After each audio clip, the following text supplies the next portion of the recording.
Hey guys, what's up? Welcome back to Open Chat Podcast. Today we're going to have a talk about how do I control my food? And we'll probably digress to a couple of things connected to that, but primarily about how you get control of food. First, I need to understand that food is designed for you not to get control. Not all food, but a load of food that a lot of people eat.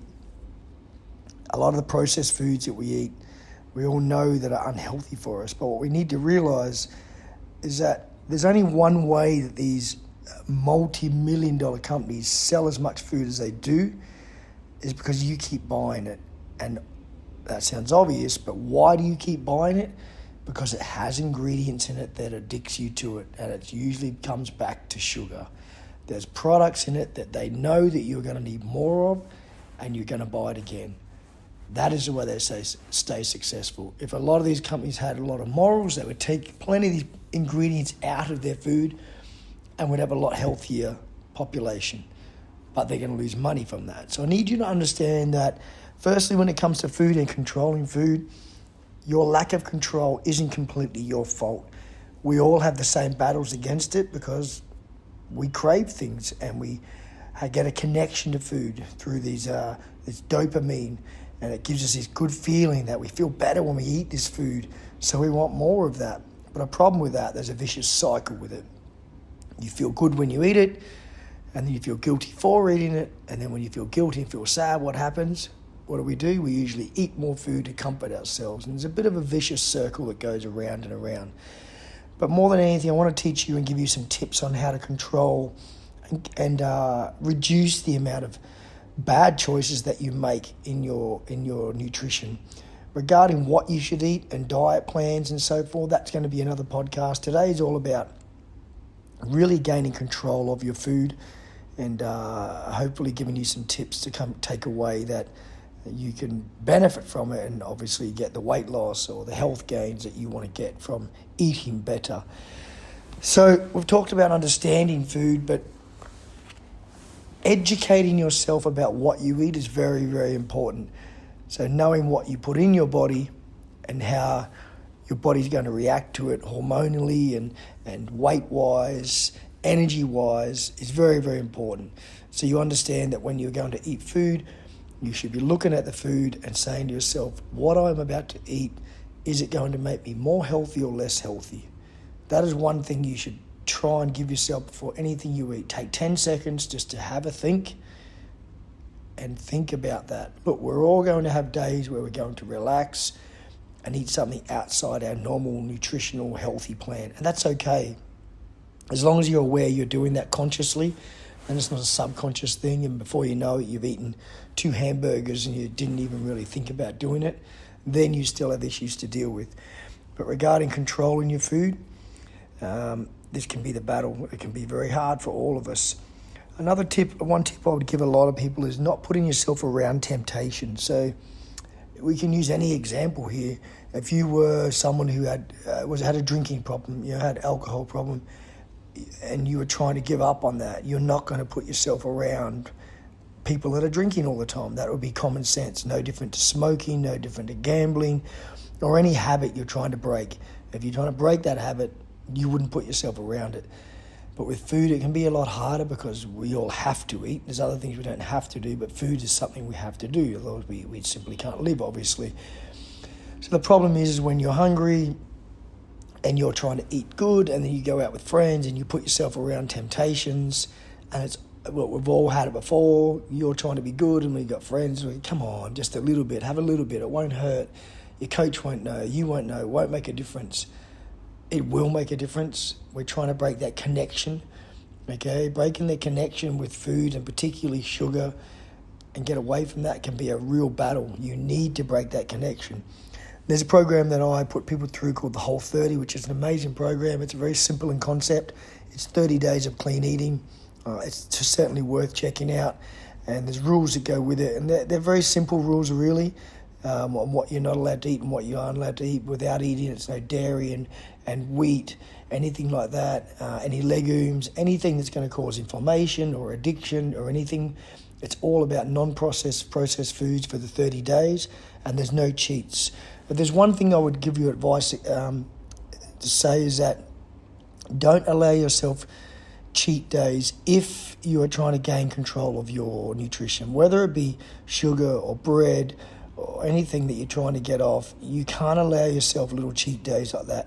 Coming back to like the drinking and the smoking and drugs and addictions in people's lives, you would never tell someone that's trying to give up a habit that they have that will give you a little bit every few days so you can survive and get through it. No, you would go what you'd call cold turkey, and you can't have it. You can't give a little bit to keep someone okay, because all that's doing is keeping your connection with that food, and you need to break that connection. And the only way you can break that connection is not having it at all. Sounds common sense, but a lot of people don't do it. So putting yourself not around temptation is very, very important. If you are going to go out with friends, don't go out hungry, eat before you go, so you're going to be less tempted to do that. You need to set rules for yourself on obviously what you can eat and what you can't eat, and when you can eat, and be strict to these rules and be accountable for rules by having a support group. So understanding that, tell your parents, your brother, your sister, your wife, your husband, whoever, is that I need to be accountable for this, and you need to give them permission to tell you that you shouldn't be eating what you're about to eat and not get angry about it. There needs to be an agreement there with that. It's very, very important. You need to stick to that, and you can't have a rule one day and then not have the rule the next day. A rule is a rule, and you need to keep that in place and keep that imposed for however long it takes, whether it's 30 days or longer. That is up to you. You decide on that time frame. In your house, I would basically clean your house out of all product that's going to tempt you. We're all different. We're all the same in a lot of ways, and one way that we're similar is that you, me, or anyone sitting on your lounge watching a movie at 10 o'clock at night, when you're hungry, it's very easy to go and eat something bad. And if you're thinking that we're all built different and everyone's strong and that no one gets tempted, that's not true. I would say nearly everybody's been tempted in their life by things like that. But if you don't have that in your cupboard, you simply can't eat it. So clean your cupboards out. Get rid of anything that's going to tempt you, anything that's going to make you, break those rules that you've imposed on yourself is very, very important. So clean your house out of all foods. Get your family support. If you're doing this program or whatever program you're doing, try and get your whole family on it. Everyone should be on the same, on the same rules and trying to do this together and create a healthier family. It can be very hard if one person's trying to do it and the rest of the family aren't on board. They don't have to be doing the same diet, but they need to be supporting your rules and not tempting you and eating things around you and just putting it in your head. So getting that good support group is very, very important, and that they follow through with that. But just understanding we all have those same battles and don't think that you're any different. Being realistic with your goals is important as well. This is a little bit off track with control as such, but I do want you to be realistic with your goals and what you want to achieve out of it. Understanding what you can do and not getting caught up in images that are unobtainable to you, and then you're probably harder on yourself with food than you need to be. Ask yourself, are you an athlete competing? Do you need to be down to this certain body fat percentage, and not being unrealistic, thinking that, people think, I want to get to 6% body fat. That's not realistic. If you're getting under 20% body fat, you're doing well. I hear people say to me all the time, I'm down to 10%. It's very rare that someone's genuinely at 10% or anything like that when they think they are. It's usually a lot higher than that. So being realistic with your goals is important as well with your food. And that sort of does go in connection with the control. In other words, not trying to be too harsh on yourself and under-eating, because calorie restriction and under-eating can be dangerous as well, just for energy systems and so forth. So you need to be aware of that. But that brings me a little bit into line what I would tell you about.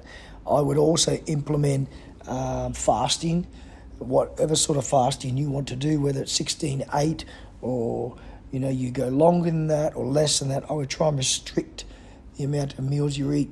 The reason I like this is that if I was to tell you during the day you can have, let's say, 1,000 calories over a couple of meals, it's easy for you to have too many calories in those couple of meals. But if I said to you, you simply can't eat for 16 hours, there's no rule to be broken except you do the wrong thing, which is eating. But otherwise, apart from that, you're just not allowed to eat. So you're not going to make those bad choices and accidentally have too much. There simply is, you are not allowed to eat.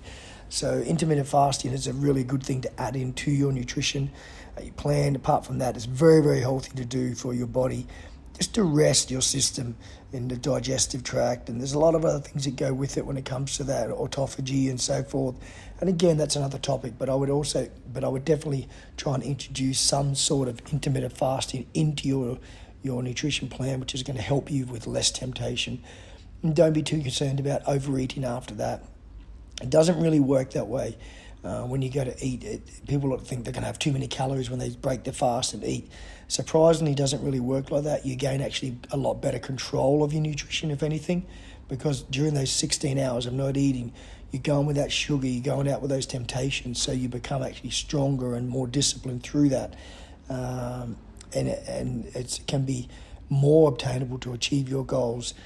Regarding that too, having those goals and having a reason to have them, one of them might be to help you be stricter with your food and control your food, would be being a role model. If you're a parent out there or in a relationship, whatever we want to use as a role model, but particularly for parents with children, being a role model can be an amazing reason to control your food and show your children how to do this. And hopefully this flows through the family and everyone becomes healthy because of it. But that's not a bad way to motivate yourself to control your food.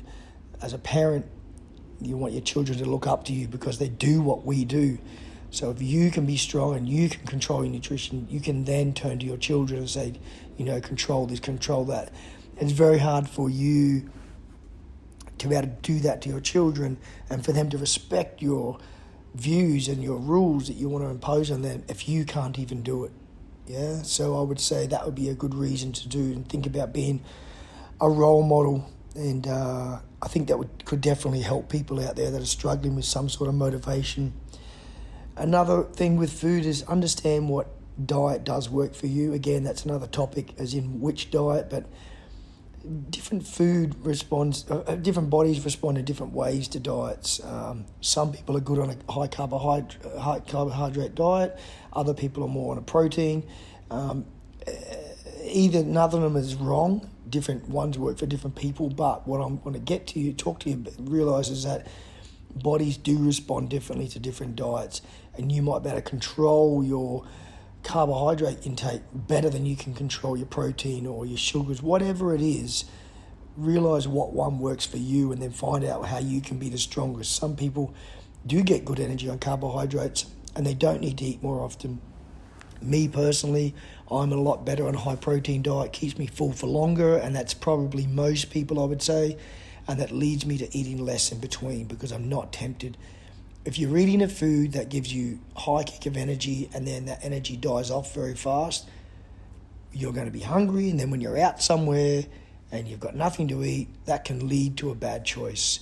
So having the right food that sustains your energy for longer, keeps you full for longer, is going to help you control your food better. Okay? So this would be a very strong one that I would say that having food that is going to help you maintain control and not be lead to temptations is very, very important that you do. But yeah, having all these rules in place and knowing your food, but you also need to be patient. If you're someone who's trying to quit smoking and you've tried once, it's often that people will give up. It's okay that you don't have success on the first time. You try again, and you keep trying and you keep trying. You might try a different way to give up smoking. You might go from cold turkey to tablets to whatever it is, but eventually you find the way. And that's the same with food.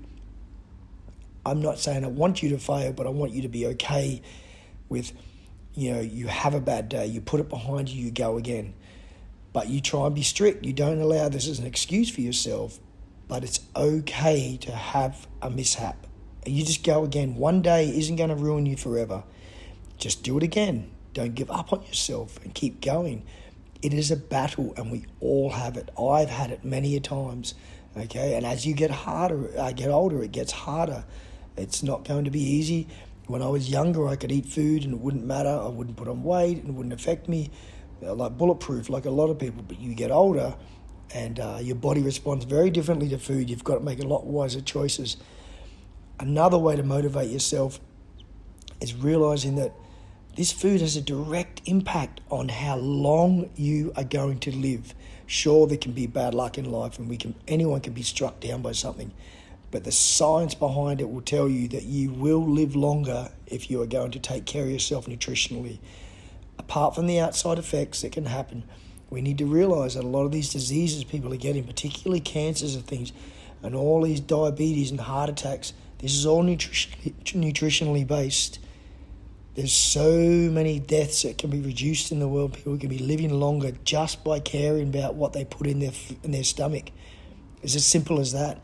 And the problem is a lot of people see food as something that makes them fat or makes them thin. I need you to understand that food does so much more than that. That is the least of your worries, aesthetically, of how you look. You should be more concerned about what is on the inside, what you're doing to all your organs, and how much you're restricting your blood flow, and how much you're affecting your breathing, your heart, your kidneys, everything, how it's all getting affected. If I could make you be made of glass and you could see through yourself, and you could see the fat, the visceral fat around your lung, around your organs and everything, things like this, the visual side of it, it would be a lot easier to make a better choice. Problem is, we don't get to see that. It's like a smoker. They can't see their lungs. If you could see your lungs, I'll guarantee you would be a lot more motivated to give up smoking. But you don't see them, so you don't have a connection with it. Same with food. If you could see how unhealthy you are on the inside on truly, you would make a better choice. So I need you to understand that making these better choices is going to make you live. You're going to be healthier, you're going to have more energy, you're going to sleep better, you're going to communicate better, you're going to be less moody. It is going to have such an impact on your body and your lifestyle that you won't look back. And you don't need to be a robot. You don't need to eat perfect for the rest of your life. We all have days where we relax, and you need to understand that that is okay. It's okay to relax with friends here and there and do that. If you are conscious about it, like I said earlier when I was talking, if you're not conscious about it, what I mean by that is if before you know it, you're sitting down having bad food and you didn't make this conscious decision to do it, but it's just out of a habit, you then have a problem. But if you pick a day of the week and you say to your friends, I'm going to go out, I'm going to have a hamburger, I'm going to have chocolate, I'm going to do something, enjoy it. But what I would say to you is make it special. Make it the best, make it the nicest so it's worth doing. And do it with an enjoyable moment in your life so you don't have guilt. In other words, you do it with your partner, your children, and you enjoy the moment. So you have a positive experience, but not a negative one where you feel bad about yourself. If you're feeling bad about eating this food, you still have a long way to go when it comes down to control. There shouldn't be any food that you eat and have guilt afterwards. If you have guilt, you obviously shouldn't have eaten it, or you've eaten it through a habit that you need to break. So it's okay to eat this non-nutritional food, I suppose we will call it, but as long as it's something you're aware of and you've done it for a reason, not on the way home from work you've just stopped off to some corner store and bought some rubbish to eat because you're addicted and you had a craving, that is a different story. But if you're doing it when you're having a memory for it, as a positive experience, it's okay to do. So backtracking, realising that food is designed to control you. So don't be too hard on yourself. You can gain control of it. You just have to be patient. You have to set these rules. Like I've said, put yourself around the right environment. Don't put yourself around temptation. Understand your food. Educate yourself about what you're eating. Be patient with it. Have a good support group. Set rules for yourself. Download the app. There's plenty of apps. MyFitnessPal is a great app that can track what you're eating. I'm not so much about necessarily having to count the calories, but the fitness app is good because it just makes you aware of what you're eating. That's more than anything. Yes, calorie counting will keep you to a certain amount, and it's not a bad way to go at all. But more than anything, it just gives you awareness of what you're putting in your body. So it sort of slows you down, you know. Before you're about to eat something, you type it in, you scan the barcode, whatever it is, and then you consciously look at it and go, okay, well, I shouldn't be eating this. It has an effect on you. Bigger than calories. It just makes you take a breath, slow yourself down before you eat it, And then you will or you won't, but it will at least make you think about it. So MyFitnessPal is a great app. There's plenty of others out there, and that would be another thing that would be a good add-on for you, and hopefully give you some success when it comes to your food control, because it can be tough, guys. It can be very tough. I'll talk about in other podcasts about maybe what diet and so forth is for you, and we'll get a bit deeper into things like that. But this one was more about just, gaining control and realising that you're not alone. We all have the battles. It can be really very, very tough, but you can do it. You just got to have the goals, have the motivation, set the rules, educate yourself, and be patient, and you will get there. I wish you all the luck in the world. If anyone has any questions, and again, like I've always said, if you want topics for me to talk about, have a chat about, just let me know, guys. I'd appreciate you giving this a share, send a link to friends, tell us about the podcast so we can help grow and talk about other things, get other guests on. I will be doing lots more with different people, and my son will be back, but I've been doing a few myself lately, just having a chat. As usual, I'll be sitting around and have something on my mind, and I just want to have a talk about it, and hopefully it can inspire someone just to make better choices in life, whether it be food or anything.